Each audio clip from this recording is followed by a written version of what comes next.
Hi everyone, welcome to my channel and welcome to Focus On, a series of, I hope, videos where I look at bands that have meant something special to me and that I feel that may, need a little extra attention. So the first band I thought I would look at in these videos are Cast.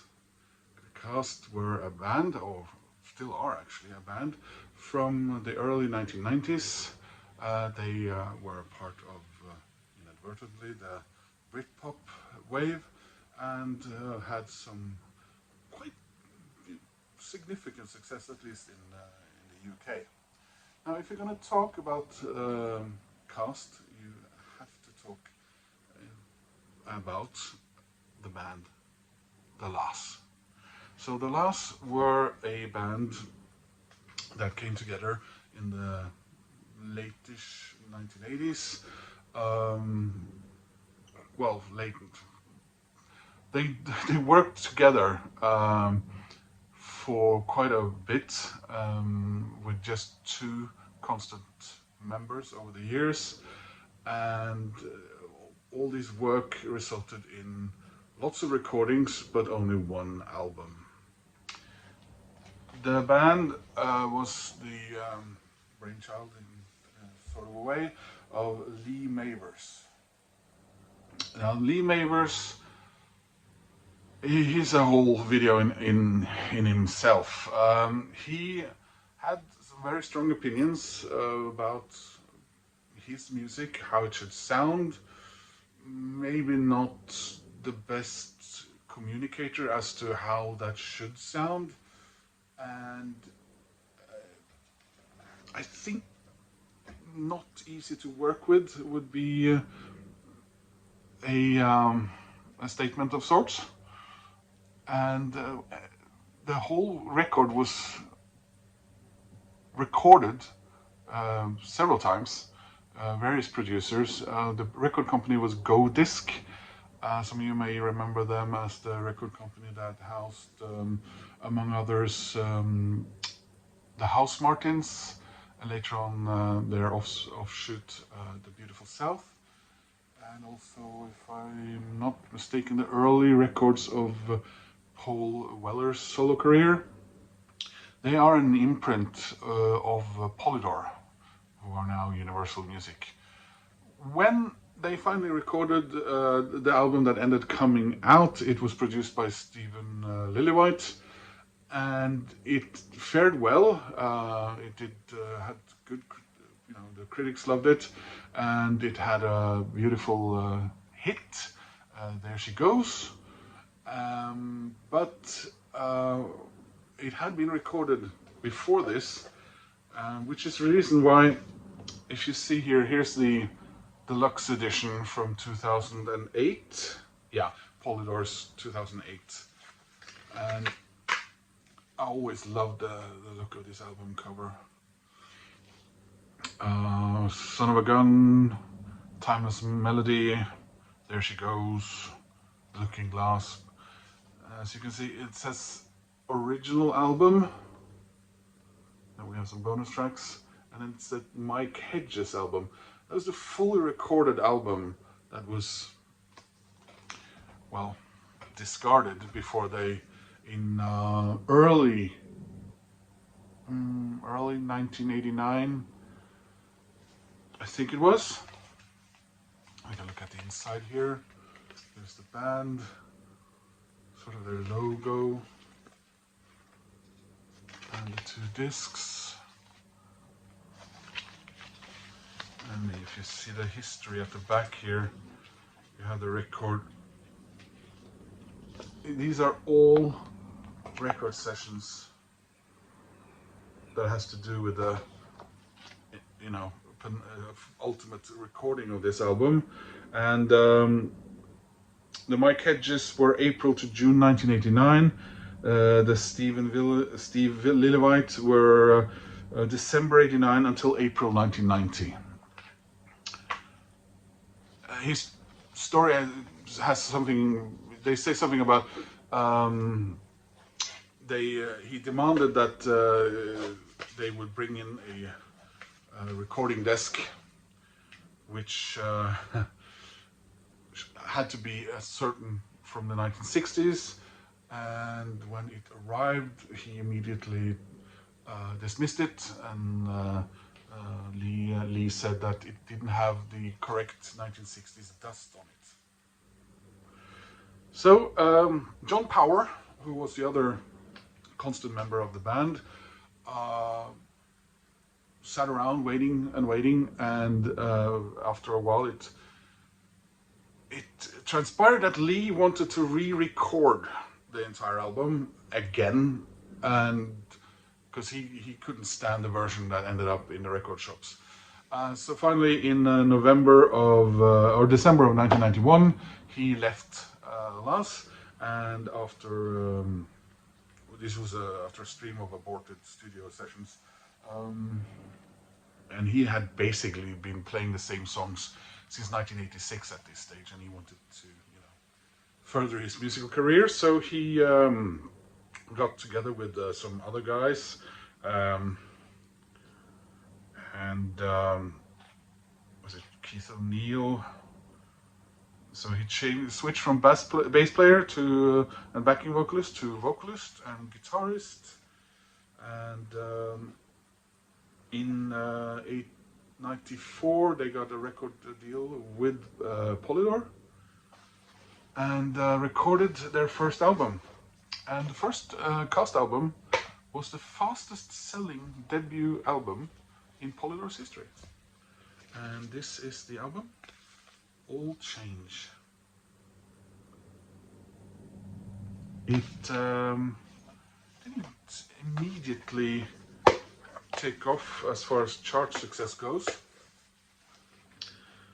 but it became sort of a they became sort of a Britpop. I wouldn't call them also-rans because they sold pretty damn well, and people like Noel Gallagher said that watching the cast was like a religious experience. They were called the Who of the 90s. Not wanting to get stuck, they did develop their sound.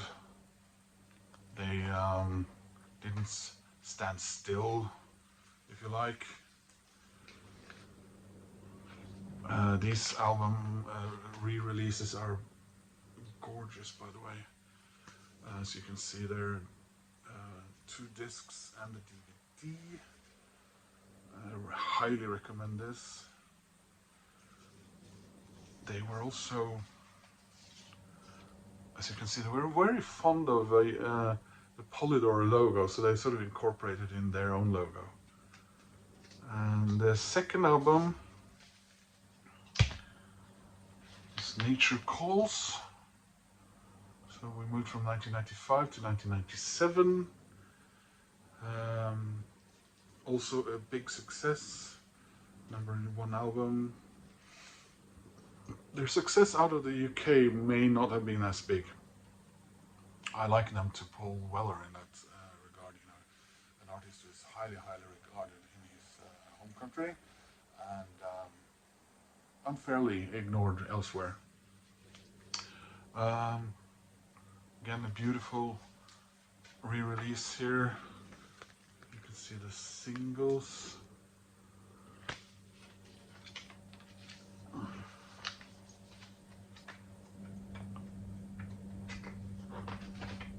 Again, you can see the logo that they used.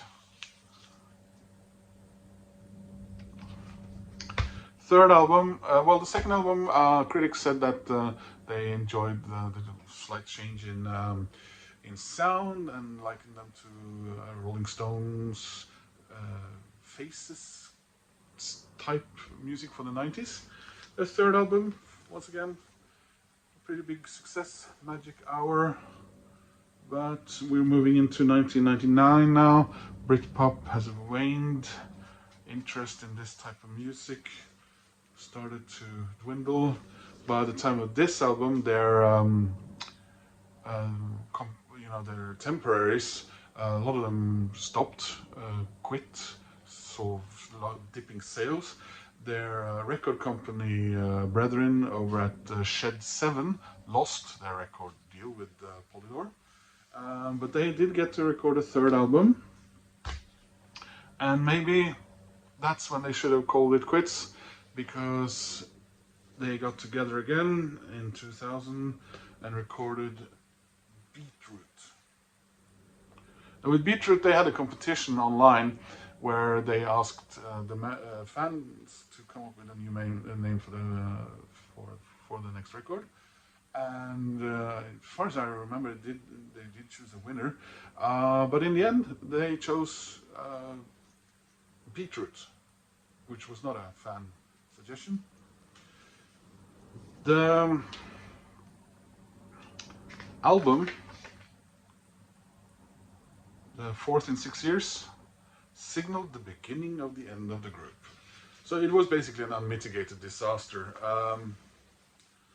They changed the style of the music